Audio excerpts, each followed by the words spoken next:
Okay, so a lot of you might know Veritasium put out a video just recently about electromagnetic fields and the wires, electrons, all sorts of theories, and there's been a lot of debate about it and a lot of conversation. Now, I'm not trained in electrical engineering, but I've been doing this since I was 6 and I'm nearly 50, so as I've got older, I can do more stuff, know what safety is and know what to look out for and what's going on. So what I decided to do was do a little test myself. So this red wire you can see here, it goes along and it loops and it comes back. So you got one on one side and you got one on the other side, and it goes over and again comes back on itself. Now I can spread them out. I've got them sort of connected close by. What else I have is a taser.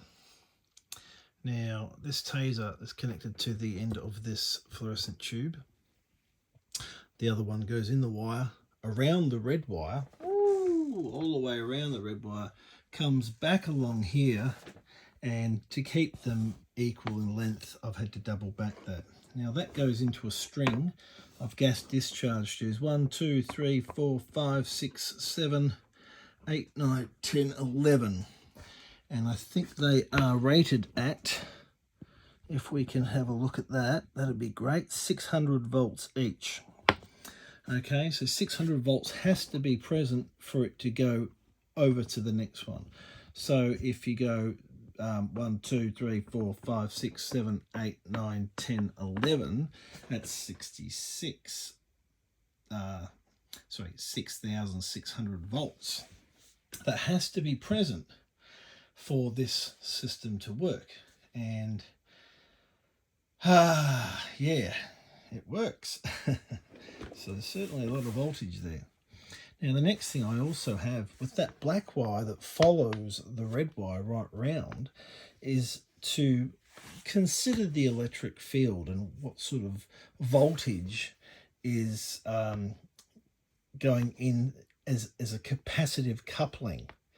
Now at the moment I've got this neon. Now it doesn't light up much. It definitely lights up, but you can barely see it.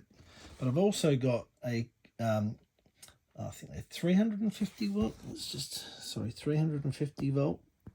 Oh, yeah, I think they're 350 volt gas tube there and one there in series with the neon. Now presently when I have this going at 4 amps and I think it's drawing around about 6.84 volts. I've got it set it and it draws 4 amps. It doesn't get up to the 5 amps. I'm getting 50 volts DC on the meter. Now I don't think it's got a lot of power, but it does have the voltage there. Now I'm going to be doing a series of tests trying to figure out quite a few things. I'll distance the wires out, I'll have them together, but they're not coiled, so it's not magnetically coupled. This would only be, as far as I know, capacitively coupled. There's 2 plates to the capacitor. You've got charges going through one, moving around, being pulsed because of these gas discharge tubes, and this big gas discharge tube, which can actually create pulses along. So bits of gas, haven't quite worked that out. I've asked lots of questions, no one can work out definitely and tell me what's going on, but I believe it acts as a capacitor. So you have charge gas, you have a difference in potential, and then you have charge gas again, and then a difference in potential, I'd say. So that would be the potential difference divided, the voltage going through would be divided. So I believe it's like an electric eel. It has capacitive plates in its bio, and I think this works pretty much similar. So, for a long time that we've had electricity, but as it's been stated by plenty of people, we haven't really understood it. I mean, 2021, you got Veritasium saying something that heaps of people agree with and heaps of people aren't agreeing with, and then got all their own different theories. I mean, that's just a perfect example of we don't actually really know that much about electricity compared with what we could know.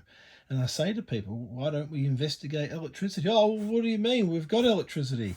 There's many types of electricity. There's chemical electricity, you know, batteries.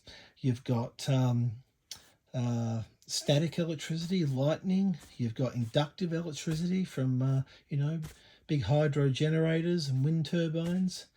So there's 3 different types right off the bat. That's just, you know, everyday use. I mean, how many different types of electricity are there? Now, if they're going about electrons, you know, the movement of electrons, that's fine. It creates electric field in the wires, that's fine. It's all plausible. But how do you get them electrons?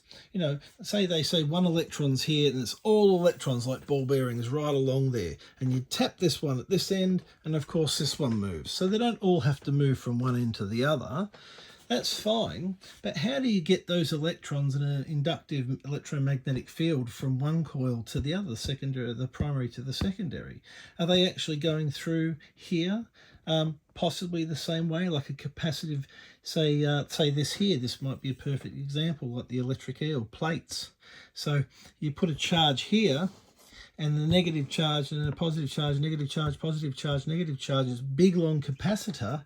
You only have to put a charge here and a difference in charge will show up this end. So it's sort of maybe the same thing as tapping the ball bearing this end, and then up the other end you get movement. I don't know, and that's why I find this investigation fantastic and really interesting. You know, in some ways I hope I never find out the actual conclusion. I hope I just discover so much along the way, and that's what does it for me in this sort of research. Is I never know what I'm going to get, and every time I do something I go, that's interesting, what happened there? It's just fantastic. It's like a really, really long rabbit hole. So anyway, without further ado, let's put this on. I will just mention something because it gets a little bit loud. This here is not grounded, but to this, the system, it is grounded. So these little middle parts, they're actually one side, the middle, and the other side. So if that's 600 volts, 300 volts to get to there, 300 volts to get to the, 300 volts to get to there, and then 300 volts to get to the other side to make up the 600 volts. So this actually is touching on that timber plyboard, and it rattles. Right? You can lift it up so it's not touching at all, or I can lay it down. I can put it near the tube or not. That's interesting. Another interesting thing is when I touch this end here, I can fully feel the vibration in that tube. When I touch this end, I can't feel vibration in the tube. Now, another thing I found interesting that I better show you before we start it up is this wire is directly outdoor to ground. If I touch it on here, it absorbs all the power, nothing lights up. If I touch it on this end, it actually increases. It doesn't use more energy, but it does increase the output. I'm not sure at the settings I got it now, but when it was lower it did it, and it'll probably do it when it's higher. Now this is supposed to be AC output. So what's going on there? I may at some point, I'll probably play with this for a while. I'll put a string of gas discharge tubes on the other end too. But at this point it's showing a bias. It's showing some sort of polarity difference. This here where I'm getting 50 volts here, I haven't switched it to AC yet, but I'll do that, and we'll see what happens a bit later in a few other subsequent videos. But this is pretty fascinating stuff. I only just started playing with this in the last half an hour, and I thought, hey, you know, let's try it. Let's play with capacitive coupling of wires. Of course, they're not completely together. I just thought I'd use silicon at first because of the high voltages, but I'll probably just end up using some wire. I think I got 14 gauge speaker wire, quite thick stuff. I'll probably use that because it's already, the plastic holds it together equally, and you can get the capacitive discharge, oh sorry, the capacitive coupling that way. All right, let's switch it on. I can't do it for too long at this rate because I don't want to burn these out. They can burn out very high power, and it's already drawing 4 amps, so I'll just do it for maybe 10 seconds.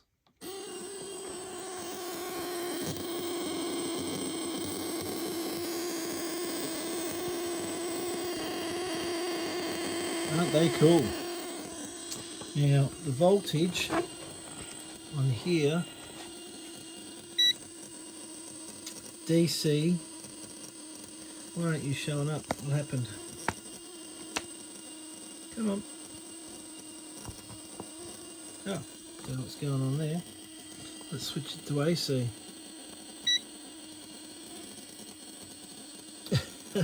Alright, we'll leave that for now. 29 watts. I think this is an 18. Sorry, I've got the tube here. It's a 36 watt tube. So, you know, if we had 36 watts going in that, I think it'd probably be around about its normal brightness. So reasonably efficient. Let's work out my multimeter and get back to you in the next video.